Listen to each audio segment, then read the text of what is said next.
I thought there's a lot of good shots out there. That sometimes we found them, didn't knock them down. Sometimes we didn't find them. Thought kind of shot selection in the second half really hurt us. Turnovers in the first half really hurt us. Not too dissimilar for what we felt walking off the floor. The live ball turnovers, are those the real kind of killers? They're steals, and stuff like that. For sure. I mean, I thought we did a good job of getting back in transition after our turnovers for the most part, but we still had way too many unforced ones, unnecessary ones, live ball ones too. So. Chris, the 3 assists for Mant, is that more of an indication of just missed shots, or were they able to take away some of his playmaking ability? I think our bench plus Mike Conley was 6 for 36 from the 3-point line. Obviously, it was a huge component of shot making. That was, you got to make shots to get assists. So, yeah. All the experience you guys have had together in a short amount of time, playoffs, what's the messaging about not overreacting to one game? Yeah, the message is you got to make at this time you got to make more small plays consistently. Whatever that might be. It might be an on-time, on-target pass. It might be a crackback on a rotation. It might be a late shot contest, but a shot contest nonetheless. I thought Oklahoma City did a better job of making a lot more small plays than we did. Chris, how do you guys balance you win one here, you're even, but if you lose this game too, you go home in a big one? We got to try to win every game. I mean, it's put the cart before the horse right there. So. Defensively, especially the second. Pardon? Defensively, especially the second quarter. I can't hear you. Yes. The things that you did well defensively in the first half, especially the second quarter, what are you looking to replicate and maybe extend? Yeah, I thought we were better in our support defense in the first half for sure. Better with our challenges at the rim. I thought we were better with our off-ball defense in the first half.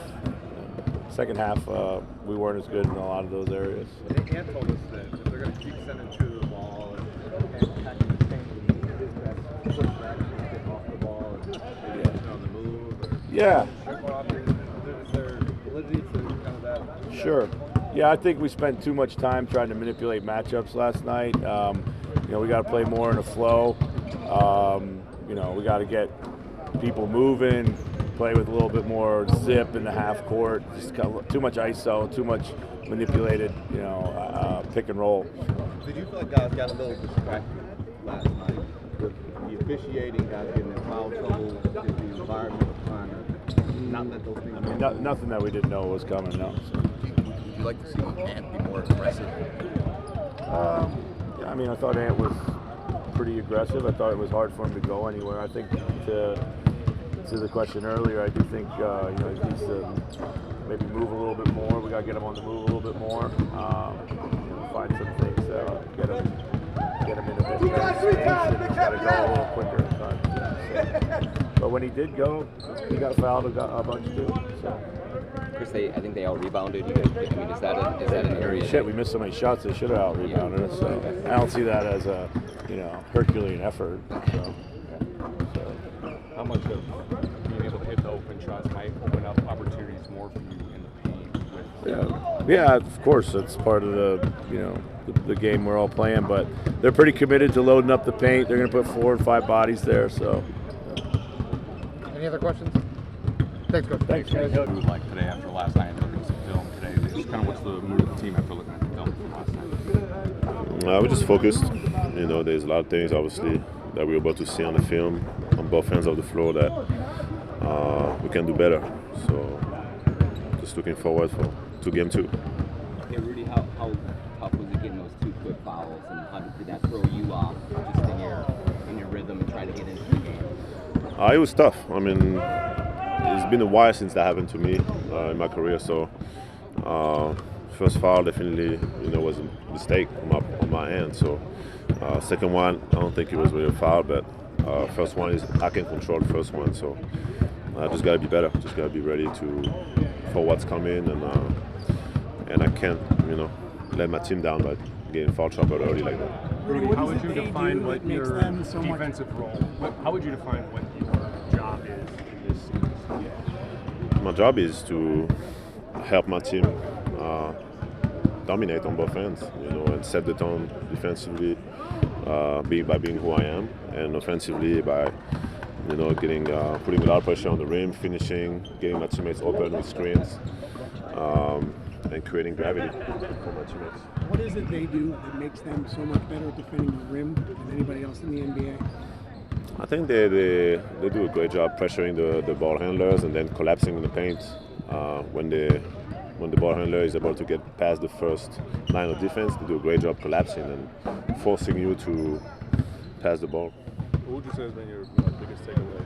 Going from the series where you guys had played against a team that didn't have much size compared to Chet, hard size. What was your biggest takeaway from yesterday game two from their side? I think they're really forcing us to make the easy, boring play. To play simple. You can't play around with the ball. You can't try to force things into the paint. They're going to have 3, 4, 5 guys in the paint. So it's really about for us trying to make the right play and trusting each other, and then also not expect to get calls. Because they're very handsy, and there's a lot of things that are not going to get called. I'm guessing you didn't watch a lot of baseball in France, but what is it like having A-Rod around, and do you know much about his track record as a star athlete? I never watched him play, but I know he had he's a Hall of Famer. I know he accomplished some great things in his career. But I just like his energy. He has a really good, positive energy. He's always, win or lose, he's always out there to support us, and you can feel that he's a competitor, and I think it translates into our mindset. Rudy, when a team when you built your career on being a great defender at the rim, when they dominate the paint the way they did, is there a certain hit to the pride that bothers you with those type of results? Of course. I take a lot of pride by helping my team be the best defenses in the league, and this is my responsibility. Obviously, it's a team game, but this is really my part of what I'm being asked for, to make sure that we are the best team we can be defensively, and it starts with protecting the paint. When Shea scores, As you processed last night, when you look at the game plan, do you feel like it was the appropriate game plan, maybe not the right execution, or do you think there's a different approach? I think the game plan is fine. I think it's our mindset. I thought first half we did everything we were supposed to do.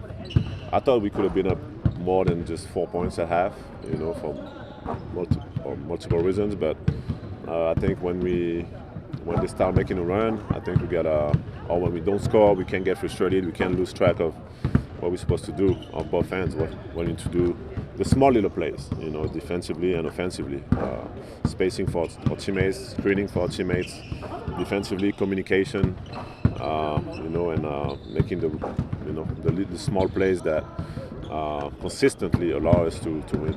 kind of along those same lines. Frustrated. How much of that comes from how active they are defensively and how they just never stop? Yeah, they're relentless. We knew that. We know they're grabbing, fouling, but we know that we're not going to get all those calls, and we got to play through that consistently and not let a missed call or missing shots or these things disrupt us from getting to the next play and doing what we're supposed to do. Like you were talking about the game plan a second ago, Shea has 31, but he's 10 and 27 from the field. So you feel like you guys did a pretty good job on him defensively, and what can you learn from that moving forward? I think he shot a lot of free throws, but outside of that, I think we made him work, which is what we want to do.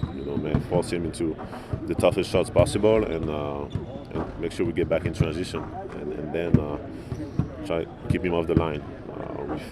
We didn't do a great job at that for many reasons, but I think we definitely going to be better. Rudy, you guys have proven to be a bounce-back team this whole season, so what kind of confidence does that give you headed into game 2? I think it's about being present. Whatever happened in the past, Whatever happens tomorrow. It's just being ready today and being focused on what can we do today in this moment to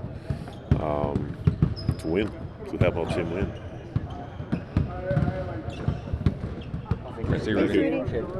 We just gotta stop fouling. We being a little too physical, and we just gotta switch our gameplay of how the refs are calling the game. We just gotta switch the way we play defense. How do you guys keep emotions in check when you're down? Just for us, like just expecting the things that are gonna happen. Know like he's gonna get calls, and the ref's not always gonna be on our side. Just so going into the game, just knowing that it's not always gonna be positive, and just staying with it. Jaden, when you're kind of battling a little foul trouble, is it harder for you to find offensive rhythm that way too, if you're kind of in and out of the game? I'll say a little bit. I thought I started well, and just finding myself in the flow and just staying aggressive when I do get the ball. I mean, like there's like a center that guards me, so just taking advantage really. Chris was saying after the game last night, he felt you guys got good shots and shots that you wanted. Is it almost easier to digest loss knowing when you did get good shots, just a matter of hitting them next time? Yeah, we just got to be ready to shoot and just generate more good shots. And I feel like the more we do generate, the more they'll go in. Jaden, you talked about center guarding you previous seasons, like a point guard's guarded you. Do you feel like, I mean, you just jumped on it right away last night, and like, hey, if they're not guarding me with the guy that can guard me, I'm going to attack that right away? Yeah, just being aggressive and just taking what he gives me. I mean, he was bagging up and just staying confident in my game and just taking what he gives me. He was giving me the three, giving me mid-range, and I just took it, really. When they went on that run, 17-2 in the third, like, did you feel the game starting to slip there? And, like, what can you do to combat that when they get going like that? I would say, like, kind of think we let off the pressure a little bit. Like, we was picking up 94 feet. I feel like we kind of let that off. And then just staying with the game no matter what the score is. You know, anything can happen, and just it's a playoff game. You just got to play till the buzzer go off.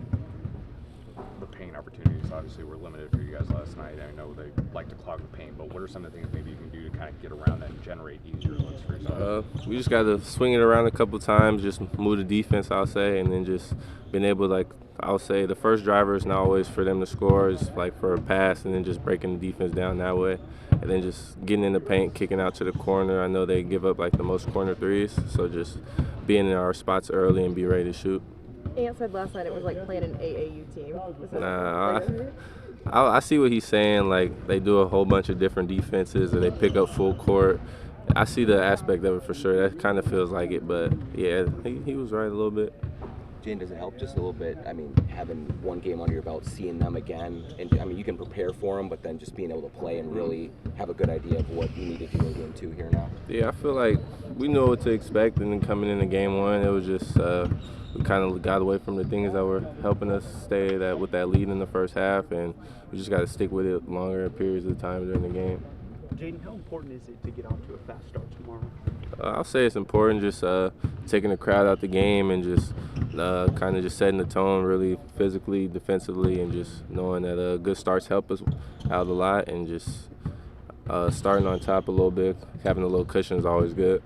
Is it easy to get distracted or even a little frustrated when the calls are going a certain way, you know, just because they've established a certain way and style of how they play? Nah, I mean, we expected it, like, for myself, just knowing coming in, we know he gets calls and not everything's going to go our way. So, I mean, there ain't nothing we could do about it. We just got to keep playing. Awesome. Thanks, guys. Yeah,